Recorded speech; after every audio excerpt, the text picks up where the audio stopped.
In the last video, we have seen that the sailor was invited by the strange couple, and the name of the woman was Annie. Almost before I knew it, I was standing inside. I followed my host into the room and, taking the chair, warmed my frozen fingers at the fire. Here I refers to the sailor. "Dinner will soon be ready," said the old man. I bowed and he left the room. A minute after, I heard his and the old woman's voices, and I fancied a third. I could imagine about a third. Before I had finished my inspection of the room to examine closely, that is, inspection, he returned and announced, "There will be 3 of us at dinner. We two and my son. I suppose you don't mind dining in the dark," he said abruptly. Abrupt means suddenly. The old man said, "You won't be feel uncomfortable or ill at ease because of the darkness. You have to dine with us in this darkness." "Not at all," I replied, hiding my surprise. "But really, I am afraid I am intruding." Intruding means I am inviting myself without any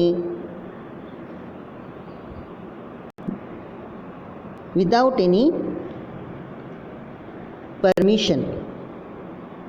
I am inviting myself without any permission. That is the meaning of the word intruding. "If you all allow me," he waved his huge hands. "It's a seldom we have company. My son's eyes are bad and he can't stand the light. Ah, here is Annie." So here the old man wants to justify or make it clear that why his son is unable to be in light, because his eyes are bad, and therefore they always prefer to dine in the darkness.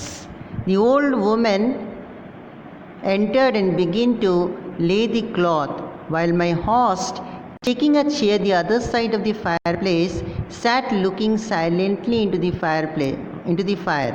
The table set, the old woman placed 3 chairs and left the room.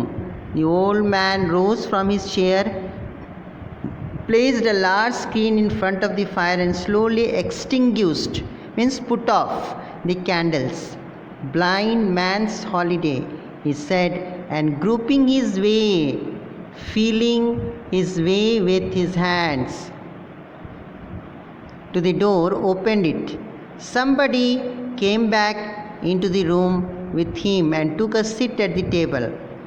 The strangest voice I have ever heard broke the silence.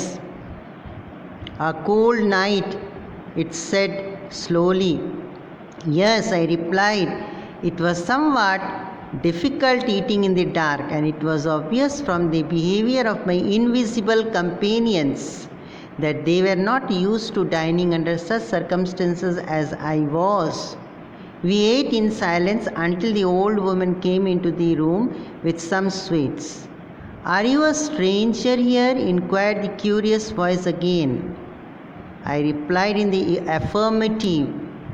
Affirmative here means answered with a yes, positive, and murmured and whispered something about being lucky in coming upon such a good dinner.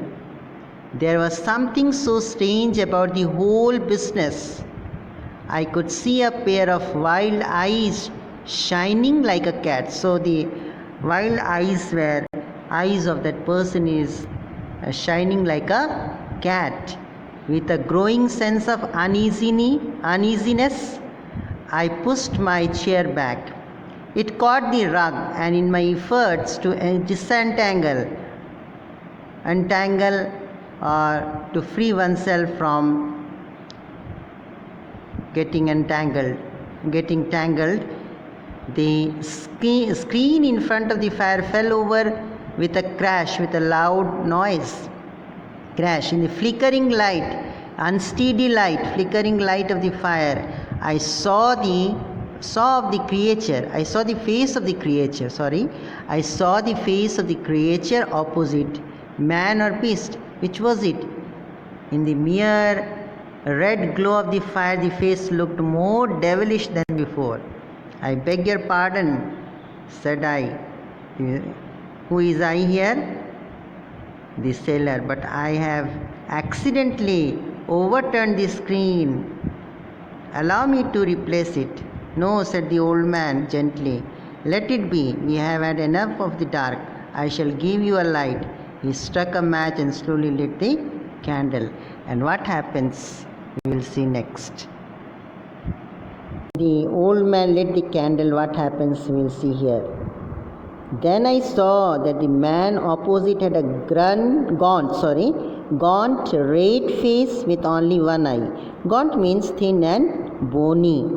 My son was injured some years ago in a burning house. So he wants to give the reason why his son was having a gaunt, red, very strange face. He tried to save a child from a burning house and he got injured. Since then, we have lived a very retired life. Retired means repose from one's work. When you came to the door, his voice trembled. It was shivering. I thought, said the son, that it would be better for me not to come to the dinner table. But it happens to be my birthday and my father would not hear of my dining alone. So we hit upon this foolish plan of dining in the dark. So, because he could not face the light, because his eyes were sore or it was bad, therefore they planned it to have dinner in the dark, and it was his birthday.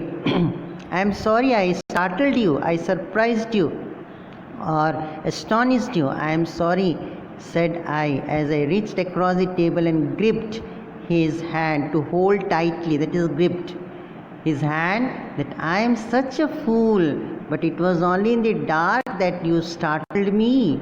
We never see a friend, said the old man, apologetically, means asking forgiveness. And the temptation to have company was too much for us.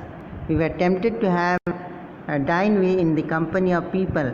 Besides, I don't know what else you could have done. We were soon as merry a party as I have ever seen. They arranged that party. The night passed by rapidly. Rapidly means quickly. We could hardly believe our ears when during a little awe in the conversation, period of silence in a conversation, that is the meaning of lull in the conversation.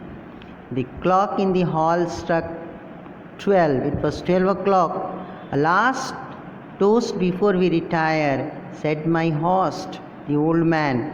The old man rose and gazed proudly, looked fixedly, gazed means, at his disfigured son, who was distorted because while trying to save a child from the burning house, his face was burned.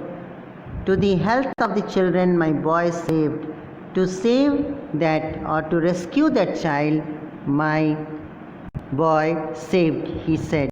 So here we see that the third person with the old man's son had to dine in the dark because of this reason. So this is a story about three men at the table. We will see the question answer in the next video.